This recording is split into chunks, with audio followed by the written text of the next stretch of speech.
Assalamualaikum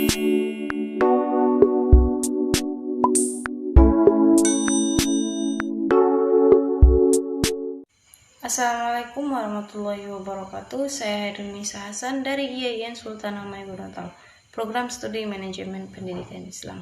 Di sini saya akan menjelaskan hasil bacaan saya dari sebuah artikel yang berjudul Aksiologi. Aksiologi.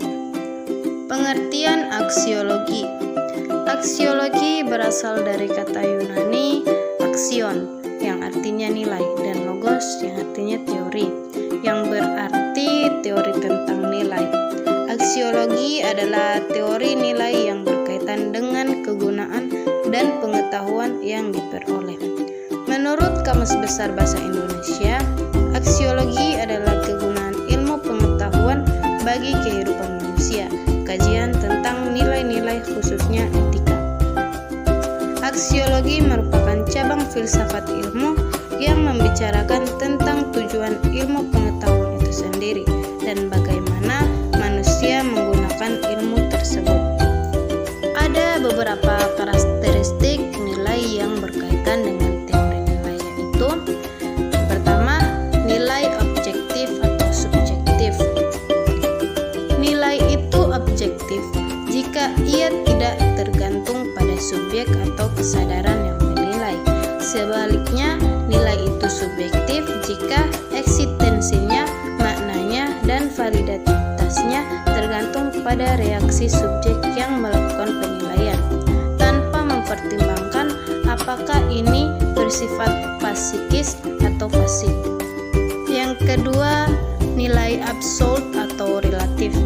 Suatu nilai dikatakan absolut atau abadi apabila nilai yang berlaku sejak masa lampau dan akan berlaku sepanjang masa, berlaku bagi siapapun tanpa memperhatikan ras maupun kelas sosial. Selanjutnya, dari aksiologi secara garis besar muncullah dua cabang filsafat yang membahas aspek kualitas hidup manusia, yaitu etika dan estetika. Etika adalah salah satu cabang ilmu filsafat yang membahas moralitas, nilai baik serta juga buruk. Etika tersebut bisa didefinisikan sebagai nilai-nilai atau norma-norma yang menjadi pegangan manusia juga masyarakat yang mengatur tingkah lakunya. Etika berasal dari dua kata, yakni etos, artinya sifat, watak atau kebiasaan, dan etikos, yaitu susila, keadaban atau kelakuan dan perbuatan yang baik. Dalam istilah lain dinamakan dengan sebutan moral yang berasal dari bahasa Latin mores, jamak, dari mos yang memiliki arti adat kebiasaan.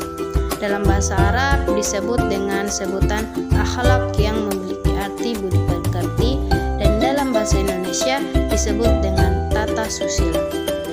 Dalam hal tersebut ada berbagai pembagian etika yang dibuat oleh para ahli etika.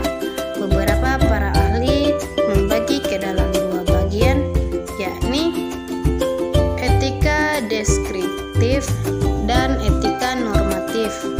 Etika deskriptif merupakan cara melukiskan tingkah laku moral, misalnya adat kebiasaan, anggapan mengenai baik atau buruk, tindakan yang diperoleh atau tidak. Etika deskriptif dibagi ke dalam dua bagian. Yang pertama, sejarah moral yang meneliti cita-cita dan norma-norma yang pernah diberlakukan di dalam kehidupan manusia pada kurun waktu dan suatu tempat tertentu atau dalam suatu lingkungan besar yang mencakup beberapa bangsa. Kedua, sejarah moral yang berupaya untuk menemukan arti serta makna moralitas dari berbagai fenomena moral yang ada. Selanjutnya, etika normatif. Etika normatif ini mendasarkan pendiriannya atas norma. Ia dapat mempersoalkan norma yang diterima seseorang ataupun juga masyarakat itu dengan secara lebih kritis dan dapat mempersoalkan apakah norma itu benar atau juga tidak. Etika normatif memiliki arti sistem-sistem yang dimaksud untuk dapat memberikan petunjuk atau penuntun dalam mengambil suatu keputusan yang menyangkut baik atau buruk. Yang kedua, estetika. Estetika adalah salah satu cabang ilmu filsafat yang mempersoalkan seni serta keindahan. Istilah estetika berasal dari kata Yunani yaitu estesis, yang berarti pemahaman intelektual atau pengamatan spiritual. Estetika memberikan perhatian pada sifat keindahan, seni, rasa, selera, kreasi, serta apresiasi mengenai suatu keindahan. Secara ilmiah, estetika didefinisikan sebagai ilmu mengenai nilai-nilai yang dihasilkan dari emosi sensorik yang biasa dikenal dengan sebutan sentimentalis atau cita rasa atau selera.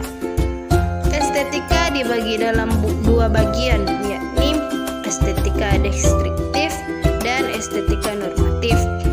Estetika deskriptif yaitu menguraikan serta melukiskan fenomena-fenomena pengalaman keindahan.